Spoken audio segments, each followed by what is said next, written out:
드리고 싶어요. 우리 혹 예배 시간에 우리 어린아이들의 목소리가 들리거든. 아이들이 예배 잘 드리는구나 생각하시고, 아이들이 건강하구나 이렇게 생각하시면 좋겠습니다. 아멘이십니까? 네. 아이들이 떠들면 누가 제일 신경 쓰일까요? 예, 제가 제일 많이 신경 쓰입니다. 진짜입니다. 근데 저도 이제 애를 키워봤잖아요. 그래서 지금은 3층에서 문 2개 닫았는데 지금 막 소리가 막 나와요. 들리시죠? 건강하구나 이렇게 생각하시면, 건강하니까 나와서 예배 드리잖아요. 예, 아파 보세요. 교회 나옵니까? 그래, 엄마도 교회 못 나와요. 예, 노심초사하고 열 많이 나오고 아프면 병원 가야 됩니다. 주일날 예배 못 드리고. 아셨죠? 그러니까 우리 아이들이 어린 친구들, 우리 유치부 친구들, 또 초등부 친구들, 우리 중고등부 친구들이 막 나와서 막 시끄럽게 하시거든. 아이고, 건강하게 잘 자라구나, 오늘도 교회 와서 고맙구나 이렇게 생각하시면 참 좋을 것 같습니다. 오늘부터 이제 오후부터 우리 유초등부 또 이제 연합해서 성경학교 하게 됩니다. 많이 기도해 주시고 많이 보시면 축복해 주시면 좋겠습니다. 제가 어제까지 우리 석천교회 중고등부 친구들이 왔는데 중고등부 수련회 같지 않고 중고청 수련회 같았어요. 청년들이 되게 많이 왔었어요. 그래서 또 우리 권사님들이 식당 봉사하신다고 오셨는데 같이 예배 드리시는 모습도 보면서 제가 부럽다 그랬어요. 우리 그 전도사님 보고 부러워요 그랬더니 그 전도사님이 하시는 말씀이, 저는 목사님 부러워요.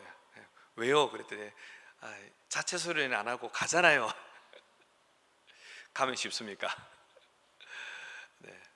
우리 다음 세들이 교회에서 북적북적 그러시거든. 축복하시고 또 착하다고 칭찬 많이 해주시면 좋겠습니다. 지난주까지 우리가 데살로니가 전서의 말씀을 묵상하며 은혜를 나누었습니다. 그리고 이제 오늘부터는 이 고린도 전서의 말씀을 함께 묵상하며 은혜를 나누길 원합니다. 그 첫 번째 시간으로 오늘은 부르심을 입은 이란 제목으로 말씀을 생각하며 은혜 나누겠습니다.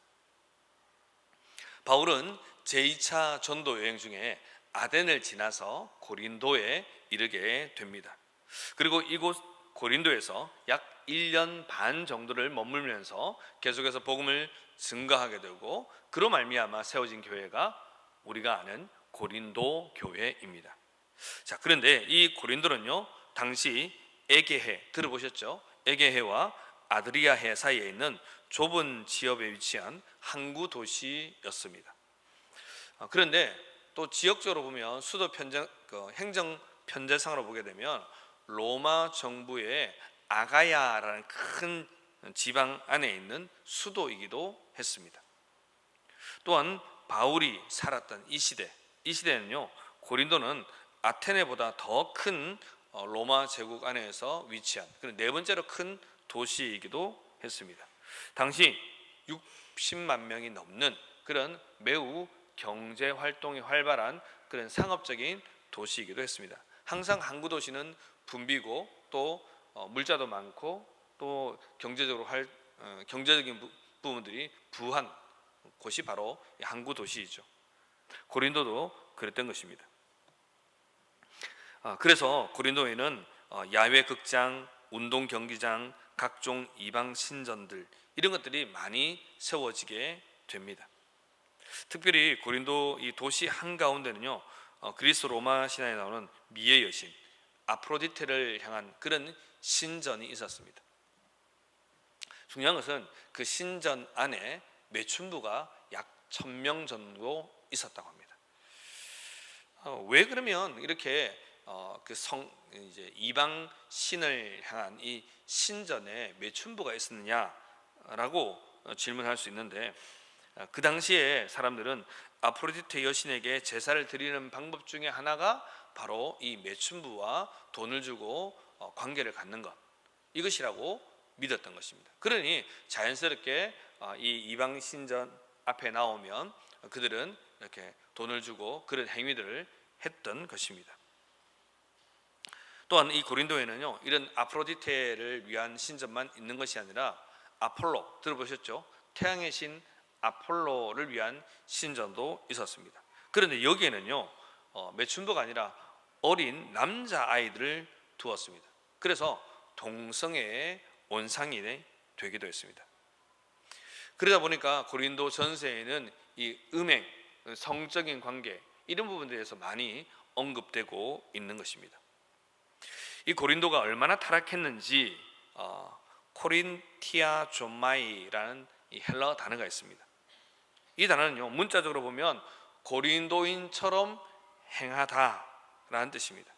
이 당시 고린도 도시의 상황이 얼마나 난잡했는가를 지적하는 것입니다. 그러니까 코린티오 조마이는요 고린도인처럼 행하다라는 뜻인데 사실 그 속뜻은 무엇인가 하면 매춘 행위를 하다 이런 뜻인 것입니다.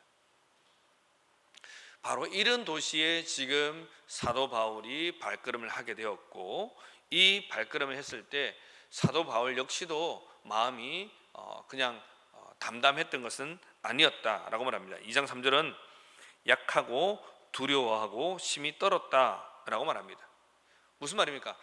복음을 들고 나아가는 사람들도 인간적으로는 어렵고 힘들 때가 있다, 약한 감정이 들 때가 있다는 것을 오늘 본문은 우리에게 알려주고 있는 것입니다.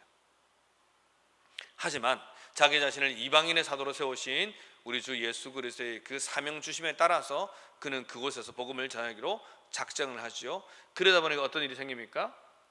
브리스길라 부부를 만나게 되죠. 같은 동종업계 사람이라서요. 그리고 그와 함께 이제 동력을 하게 되는 것입니다. 안식일마다 회당에서 유대인들과 헬라인들을 대상으로 성경을 강론하고 복음을 전파합니다. 자, 이런 와중에 유대인들이 또 질투하고 유대인들이 핍박을 하게 됩니다. 그러자 유대인들이 이 반대를 피하여서 이제는 디도 유스도라는 이방인의 집으로 옮겨서 이제 모임을 갖습니다. 그 결과 회당장 그리스도를 비롯한 많은 사람들이 이제 세례를 받고 주께로 돌아온 일들이 일어나게 되지요. 이렇게 1년 6개월 동안 열심히 복음을 전파하고 성경을 가르칩니다. 그 결과물이 무엇이냐면 바로 고린도 교회라는 것입니다. 그렇게 고린도 교회는 세워졌습니다. 그런데 사도 바울의 전도 여행은 이것으로 끝나지 않지요. 고린도를 떠나가는 것으로 그의 행적은 끝나지 않습니다. 그는 이제 다시 안디옥으로 돌아갔다가 또 한 번의 전도 여행을 계획하고 그것을 실제로 실행하게 됩니다. 그것이 바로 제3차 전도 여행입니다. 그리고 이 3차 전도 여행이 마무리되어 갈 그때쯤 어디를 거치느냐 하면 에베소를 거치게 됩니다. 자, 에베소에 거칠 때 고린도전서 16장 8절은 이렇게 말합니다. 내가 오순절까지 에베소에 유하려 하면 이라고 말하죠. 여기에 머물고 있을 때에 어떤 일이 생기냐면 글로의 집 사람들 그리고 고린도에서 온 대표자들로 통하여서 고린도 교회의 형편을 듣게 되는 것입니다. 당신이 떠나가고 나서 지금 우리는 이런 정황에 있습니다. 이런 형편입니다 라고 말을 듣게 되는 것이죠. 심지어 고린도 교회 안에 여러 논쟁거리가 있었다. 또한 사도 바울의 그 사도권을 부정하고 의심하는 사람도 있다라는 이야기를 전해주게 됩니다. 그러자 1년 6개월 동안이나 참으로 가슴 깊이 사랑하며 그들에게 말씀을 전하였던 곳이니 사도 바울이 그냥 지나칠 수 없는 것입니다.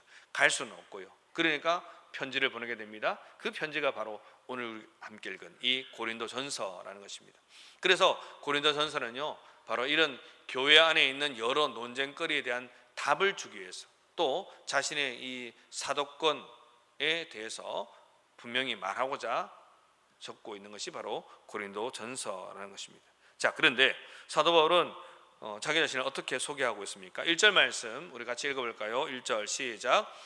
하나님의 뜻을 따라 그리스도 예수의 사도로 부르심을 입은 바울과 및 형제 소스는 여기까지밖에 없죠. 사도 바울은 지금 고린도 교회를 향해서 편지할 때 자기를 어떻게 소개하고 있냐면 나는 예수 그리스도의 사도다 이렇게 말합니다. 사도는 문자적으로는 보냄을 받은 자 라는 뜻입니다. 그런데 이 단어의 뜻은요, 사실은 하나님의 주권적인 뜻을 통해서 부르심을 받고 세상으로 보내심을 받은 자. 그러니까 능동태 아니고 수동태예요. 누군가 가라 해서 가는 거예요. 아빠가 심부름 시키면, 또 엄마가 심부름 시키면 그 자녀가 심부름 할 걸 들고 용돈 가지고 가서 슈퍼 가서 뭐 사오죠. 똑같은 것입니다. 지금 사도 바울은 하나님의 보내심을 받아서 보낸, 그래서 그곳에서 복음을 전한 이 일을 감당하는 사람이라는 거죠. 그런데 여기에 대해서 사람들이 물음표를 던집니다. 정말 사도 바울이 그런가? 라고 물음표를 던지는 거죠. 왜 사도권을 의심하느냐 하면 사도 바울은 우리 주님께서 이 땅에 계실 때에 우리 주님께서 12제자를 부르셨고, 또 심지어 가룟 유다가 이제 그 12제자에서 빠졌을 때 어떻습니까? 마띠아를 보충하게 되죠. 그런데 거기에 들어가지 않았단 말이란 말이에요. 그러니까 사도 바울은 12사도 안에 들어가지 않았기 때문에 그는 사도권이 없다, 그러니까 사도가 아니다 라고 주장하고요. 또 하나는 그가 회심하기 전에 예수 그리스도를 믿는 사람들, 곧 크리스천들을 너무나 많이 핍박했던 사람인데, 이 사람을 어떻게 우리가 사도로 우리가 이해하고 받을 수 있는가? 사도는 말 그대로 하나님의 보내심을 따라서 보내신 사람인데 어떻게 이런 사람을 하나님께서 보내실 수 있을까라고 물음표를 던진 거죠. 그래서 이 두 가지 이유로 인하여서 사람들은 사도 바울이 정말 사도가 맞아? 라는 그런 질문을 했던 것입니다. 그런 의심을 가지고 있었던 것이죠. 이 이야기를 들었던 것입니다. 그래서 사도 바울은 가장 먼저 1장 1절에서 말하기를 하나님의 뜻을 따라 그리스도 예수의 사도로 부르심을 입은 바울, 이렇게 말하고 있는 것입니다. 나는 누구에게 부름받았는가? 하나님에게 부름받았다. 예수 그리스도의 부름을 받았고 그 예수님으로부터 보냄을 받은 사람이 누구냐 하면 바로 나다. 그러니 나는 사도가 맞다라는 것을 이야기하고 있는 것입니다. 똑같은 것이요, 똑같은 표현이 갈라디아서 1장 1절에 나옵니다. 우리 말씀 읽어볼까요? 갈라디아서 1장 1절 시작. 사람에게서 난 것도 아니요 사람으로 말미암은 것도 아니요 오직 예수 그리스도와 및 죽은 자 가운데서 하나님 아버지로 말미암아 사도된 바울은. 아멘. 사도 바울은 뭐라고 말합니까? 사람에게서 난 것이 아니다, 사람 때문에 내가 사도권을 가지고 있는 것이 아니다 라고 말합니다. 더 나가서 무엇이라고 말합니까? 나는 사람 때문에 된 것이 아니고 하나님 때문에 되었다, 예수 그리스도 때문에 되었다 라고 말하고 있는 것이죠. 그래서 지금 사도의 권위를 가진 자로서 지금 이 편지를 너희들에게 보내고 있다는 것이죠. 그래서 2절 말씀에 보면 어떻게 말합니까? 너희들도 곧 고린도에 있는 형제들, 그래서 성도라 부름받은 사람들, 또한 이 고린도뿐만 아니라 그 각처에서 여러 곳에서 예수 그리스도의 이름을 부르는 모든 사람들, 그러니까 고린도 교회 성도들과 또 그 인근에 있는 그런 사람들에게 내가 나의 나됨을 이야기하는데 나는 사도다라고 말하고 있는 것입니다. 그러면 이때가 언제쯤이냐는 것입니다. 언제쯤 이 편지를 보내느냐? 성경학자는 아마도 AD 55년에서 AD 57년 사이로 봅니다. 왜냐하면 앞서 말씀드린 것처럼 사도 바울은 제3차 전도 여행을 하는 중 그 마무리를 할 때쯤 에베소쯤에 있을 때 소식을 듣고 알게 되죠. 그런데 그때가 언제냐? 사람들이 사도 바울의 기록들을 살펴보고 역산을 해보니까 이때가 AD 55년에서 57년 사이쯤 될 때더라라고 말하고 있는 거죠. 자, 이렇게 그쯤에 지금 에베소에서 사도 바울은 이제 고린도 교회를 향하여 편지하고 있다는 것입니다. 자, 그런데 사도 바울은 이 고린도 교회를 향해서 편지할 때 무엇하고 있습니까? 이들을 향해서 축복하고 있습니다. 오늘 본문 3절 말씀 우리 같이 읽어볼까요? 3절입니다. 시작. 하나님 우리 아버지와 주 예수 그리스도로 조차 은혜와 평강이 있기를 원하노라. 아멘. 이 3절은 우리가 부르심을 입은 사람들은 어떠한 삶의 태도를 지녀야 하는가, 이것을 단적으로 보여주고 있는 것입니다. 오늘 본문에서 이 편지를 적고 있는 사람은 누구입니까? 사도 바울이지요. 사도 바울이 하나님의 부르심을 받았잖아요. 이 부르심을 입은 자로서 지금 또 부르심을 입은 고린도에 사는 사람들, 그리고 각처에 사는 사람들을 향하여서 무엇하고 있습니까? 이들을 향하여 축복하고 있습니다. 그들을 향해서 은혜와 평강이 있기를 원한다라고 그렇게 축복하고 있는 것이죠. 여러분, 그런데 사실 이 축복하는 것이 쉬웠을까요? 이건요, 어떻게 보면 쉬운 일이지만 어떻게 보면 참 쉬운 일이 아닙니다. 앞서 우리가 생각했지만 고린도 전서를 적게 된 배경이 뭐냐면 지금 자신의 사도권이 지금 의심받고 있었기 때문이죠. 또 고린도에서 온 사람들이 사도 바울이시여, 지금 우리 교회가 이런 어려움이 있는데 이런 문제들 때문에 갑론을박을 하고 있는데 이 부분에 대해서 명쾌한 답을 주실 일은 당신밖에 없으니 사도 바울이시여, 우리에게 답을 좀 가르쳐 주십시오 라고 온 거예요. 그러니까 당연히 구약과 신약에 대해서 해박한 지식을 가졌던 이 사도 바울이 충분히 답을 줄 수 있었던 것이죠. 그런데 설령 그렇다 할지라도 이것은 결코 쉬운 일이 아니란 겁니다. 왜 쉬운 일이 아닙니까? 지금 자기를 의심하고 있잖아요. 그리고 1년 6개월 동안이나 사도 바울이 어떻게 합니까? 전심전력으로 복음을 전하였고 말씀을 가르친 것입니다. 그런데 지금 이 사람들이 사도 바울이 정말 사도 바울이 맞는가? 라고 자꾸 물음표를 던지고 있는 거예요. 그런데 이것이 왜 문제가 되느냐면 만약에 사도 바울이 사도가 아니다 라고 그런 결론에 도달하게 되면요, 사도 바울이 전했던 복음조차도 무효가 되기 때문에 그렇습니다. 즉 그가 전했던 그 복음이 진짜 복음이 아니라 가짜 복음이 되어버린다는 거죠. 이런 정황 속에서 사도 바울은 인간적으로 생각하면 대단히 화가 나고 대단히 기분 나쁘고 대단히 섭섭한 그런 형편에 빠질 수도 있다는 것입니다. 자기 자신을 잘 모르는 사람이 엉뚱한 이야기를 하며 뭐 그러려니 하고 넘어갈 수 있지 않습니까, 여러분? 그렇죠? 안 그러십니까? 오후 시간에 졸리십니까? 다른 사람이, 잘 모르는 사람이 나에 대해서 엉뚱한 이야기하면요, 잘 몰라서 그렇다 라고 넘어갈 수 있어요. 그런데 나를 잘 아는 사람이 바로 이웃에서 몇 년 동안이나 같이 애 키우고 같이 그 집안이 이렇게 잘 되는 것을 본 사람이 갑자기 이상한 말을 하게 되면 어떻습니까? 저 사람 왜 저래? 나랑 옛날에 다 이야기하고 서로 다 아는 이야기인데 왜 저런 말 하지? 라고 충분히 말할 수 있잖아요. 사도 바울이 인간적으로 보면 충분히 그럴 수 있는 상황이란 거죠. 자기가 전심전력으로 1년 6개월 동안이나 복음을 전했어요. 말씀을 가르쳤어요. 우리도 생각해 보면 여러분, 사도 바울이 1년 6개월 동안 그 고린도라는 교회를 세워갈 때, 개척교회를 만들어갈 때 혼자서 복음 전했겠습니까? 말씀을 가르치는 일은 본인 혼자 했겠지요. 물론 동력자가 있었습니다만. 그런데 복음을 전하고 또 교회를 만들어가는 그 와중에는 혼자 하지 않았단 말이에요. 그러니 못합니까? 충분히 자기의 생각과 자기의 됨됨이를 그 사람들이 가까이에서 알았다는 것입니다. 그런데 이 사람들이 그런 이야기를 하고 있는 것입니다.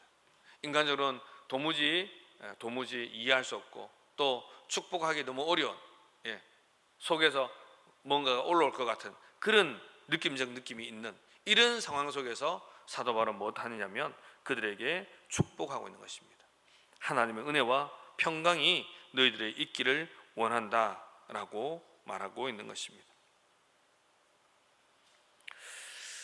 여러분, 그러면 고린도 교회에 있던 성도들이 그런 상황 속에서 지금 축복을 받고 있는데, 그렇다면 오늘 이 시대를 살아가는 우리들은 어떤가요? 오늘 이 시대를 살아가는 우리들은요, 2절 말씀 한번 볼까요? 2절 말씀 같이 읽습니다. 시작. 고린도에 있는 하나님의 교회 곧 그리스도 예수 안에서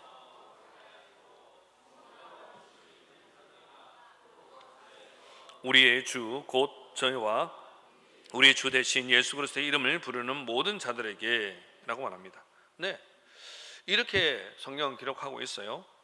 그러니까 고린도 교회를 구성하는 사람들이 하나님으로부터 뭐라고 말합니까? 성도라고 칭하여지고 있지요. 우리도 어떻습니까? 우리도 성도라고 칭하여지고 있지요. 그들이 고린도라는 그런 공동체, 교회를 이루고 살아갔던 것처럼 우리도 외살이 공동체를 이루고 살아가고 있다는 것입니다.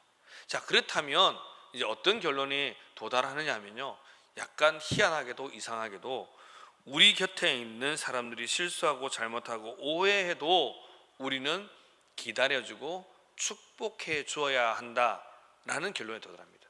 왜 그렇습니까? 이들이 한 공동체를 이루고 있는 사람이잖아요.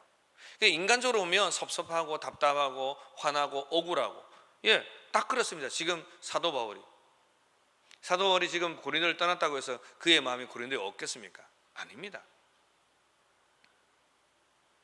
그런데 이런 의식을 가지고 자기를 바라보고 있는 그 고린도 교회 성도를 향해서 축복하고 있는 거예요. 여러분, 우리도 그런 것입니다. 우리도 주 안에서 한 형제 자매가 되었습니다. 우리도 하나님을 한 아버지로 모시고 있는 성도입니다. 우리 역시도 하나님의 자녀로 부름받은 사람들입니다. 그렇다면 부름받은, 곧 부르심을 입은 우리들은 우리 옆에 있는 부르심을 입은 성도들을 축복해 주어야 한다는 것입니다. 제가 앞서 설교 시작할 때 시작 전에 우리 아이들 축복해 주시라고 말씀드렸던 것처럼 우리 성도들을 향해서도 그리 해야 하는 것입니다. 이것은요, 어린 자가 또 나이 많은 자를, 신앙생활 적게 한 자가 신앙생활 많이 한 자를 향해서도 할 수 있는 것입니다. 왜 어린아이가 부모님을 위해서 축복할 수 없습니까? 축복은 꼭 부모님한테 해야 되는 것입니까? 아니거든요. 그러니까 우리 공동체가 서로를 향해서 이런 축복을 남발해야 하는 것입니다. 진심을 담은. 그래야 할 때 교회 공동체는 아름다워지고 좋아지는 거예요. 두 번째, 부르심을 입은 사람은요, 부르심은 입은 그 사람들을 향해서 감사해야 됩니다. 오늘 본문 4절 말씀 같이 읽겠습니다. 4절 시작. 그리스도 예수 안에서 너희에게 주신 하나님의 은혜를 인하여 내가 너희를 위하여 항상 하나님께 감사하노니. 사도 바울이 왜 감사하냐면 이어지는 말씀이 보면 모든 언변과 모든 지식이 있었기 때문이다 라고 말하는데, 그것이 어디까지 이어지느냐 하면 은사까지 이어집니다.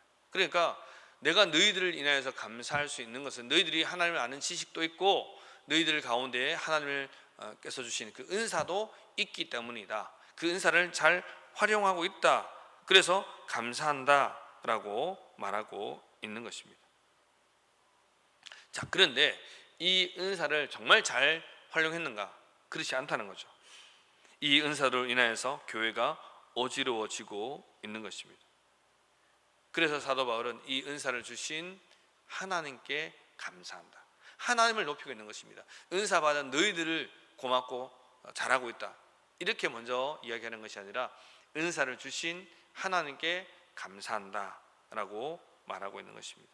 여러분, 은사를 주신 것 하나님께 감사해야 됩니다. 여러분, 요즘은 좀 많이 흔해졌습니다. 또 어떤 면에서는 덜 흔하기도 합니다. 방언을 하십니까? 통배를 하십니까? 또 다른 은사를 하십니까?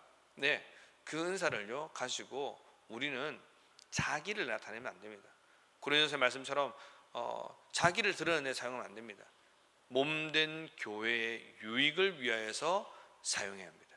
은사는 나를 드러내라고 하는 것이 아니라 교회를 섬기라고 주신 거예요. 최고 은사는 뭐라고요? 사랑입니다. 그러니까 여러분, 옆에 있는 분들을 사랑하시고 또 믿음의 초보 있는 분들을 사랑하시고 어린 우리 다음 세대를 사랑하시는 건요 정말 잘하시고 있는 거예요. 그래야 할 때 교회가 아름다워지게 되는 것입니다. 그러므로 부르심을 입은 사람들은요 동일하게 곁에 있는 이 부르심을 입은 사람들에게 또한 감사해야 하는 것입니다. 그들을 축복할 뿐만 아니라 감사해야 하는 것이죠. 마지막은 이 부르심을 입은 사람들은요 늘 하나님과 교제해야 한다는 것입니다. 이것은 개인적인 것이라 할 수 있습니다. 자, 9절 말씀 보십시오. 너희를 불러 그의 아들 예수 그리스도도 우리 주로 더불어 교제케 하시는 하나님은 미쁘시도다. 9절은요, 하나님이 우리를 부르셔서 자신의 아들 우리 주 예수 그리스도와 교제하게 하였다라고 말씀하고 있습니다. 하나님이 우리를 부르신 목적, 찬송하기 위함이다 라고 이사야 43장은 분명히 말씀합니다. 그런데 오늘 말씀을 보게 되면 교제하기 위함이다 라고 말씀하고 있죠. 예수님, 그 뜻이 무엇입니까? 또 다른 이름은 임마누엘입니다. 임마누엘은 하나님이 우리와 함께 계시다는 뜻이죠. 결국 하나님이 우리와 함께 하시면서 무엇합니까? 교제한다는 거죠. 부르심을 입은 사람들은 무엇 해야 합니까? 하나님과 교제하는 것입니다. 이게 1차입니다. 이게 먼저입니다. 하나님을 만날 때, 하나님과 교제할 때 우리는 하나님으로부터 오는 만족, 기쁨, 은혜를 누리게 되는 것입니다. 우리 안에 혹 마음에 답답함이나 어려움이나 상처가 있으십니까? 그러면 하나님과 좀 더 교제하기에 힘쓰시기 바랍니다. 하나님은 모든 병의 치료자가 되십니다. 우리의 마음을 가장 잘 알고 계십니다. 그러니 우리는 무엇해야 합니까? 그리할수록 하나님과 교제하기에 힘써야 한다는 것입니다. 그래서 우리는 찬양을 이렇게 하죠. 세상을 볼 땐 만족함이 없지만 나의 하나님 그분을 뵐 땐 나는 만족합니다. 이렇게 고백하는 거예요. 이 고백이 정말 맞는 고백인 거죠. 왜 그렇습니까? 우리 주님과 교제할 때, 우리 하나님과 교제할 때 그분으로부터 오는 모든 것을 우리가 받아 누릴 수 있게 되는 것입니다. 나의 마음과 나의 연약함을 다 우리가 치유함 받기 때문이죠. 그런데 이 치유함은 내가 주를 붙들었어도 맞지만 오늘 말씀 보게 되면 무엇입니까? 우리 주로 더불어 교제케 하시는, 그러니까 우리가 주님과 교제할 수 있도록 그렇게 해주시는 하나님의 미쁘심 때문이다. 이 영어성에서는 미쁘심을요 faithful이라고 표현합니다. 신실하다는 거예요. 하나님이 충성스럽게 우리가 주와 교제할 수 있도록 옆에서 은혜를 주시고, 이렇게 표현하면 죄송하지만 작용해 주신다는 겁니다. 우리 하나님께서 우리가 주님과 교제할 수 있도록 그렇게 해 주신다는 것입니다. 그러므로 우리는 무엇합니까? 그러므로 부르심을 입은 사람들은 하나님과 교제하기에 힘쓰고 애써야 한다는 것이죠. 우리는 하나님 백성입니다. 하나님의 자녀입니다.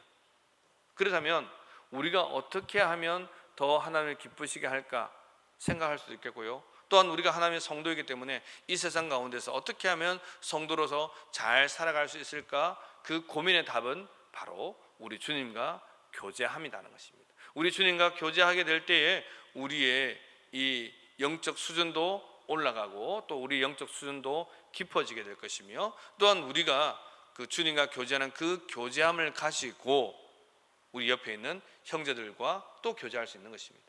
하나님과 깊은 관계에 있는 사람들이 또 우리 형제들과 깊은 관계를 유지할 수 있는 것입니다. 말씀을 맺겠습니다. 여러분, 하나님은 우리를 주의 자녀로 불러주셨습니다. 이 세상 가운데서 우리는 구별된 존재들입니다. 그렇기 때문에 부르심을 입은 우리들은 무엇해야 합니까?